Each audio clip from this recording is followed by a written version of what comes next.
were trying to get nuts into our baby's diet in hopes of preventing him from developing a food allergy, this is the product that I dreamed of. There were peanut puffs on the market. Yeah. I didn't like the ingredients. I didn't want high salt and corn and palm oil. I wanted super clean ingredients. There were no puffs like this that had a collection of peanuts and tree nuts. I remember, this is really like how the whole thing started.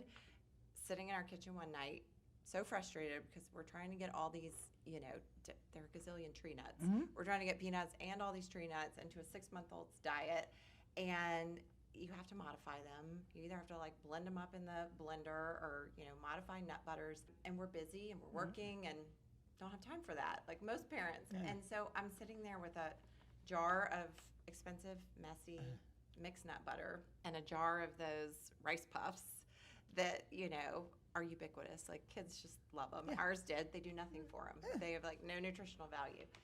And I said to JJ, I said, why can someone not just take this jar of expensive messy nut butter and this canister of rice puffs and combine them? And then you'd have a puff that actually did something for them, had nutritional value, and had all the nuts in them. So it would be an easy way to regularly get like a variety of nuts in the diet. So convenience, especially with this product, was huge for us. And I'd like to note they taste good. They taste good. No. Really like, important. They taste good because the reason why is I had to take them out of my office because I would just eat them all. They taste good. Like they're tasty. Right. So it's easy to eat them. And so people don't remember. This is the thing, right? People always talk about peanut. Right, and I see a lot of patients. I see actually a lot of Indian families here. I'm in Johns Creek, Alpharetta, and they get a lot of cashew allergy, actually. Cashew, pistachio, that's difficult to avoid. People forget that.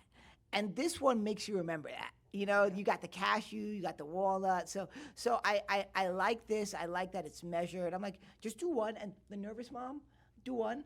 Next day 2, next day 3, next day 4. And then get a handful, you're good. You're getting the cashew in your diet and the other tree nuts. But specifically cashew, because that's the bugaboo. That's the tougher one. Yeah, it is.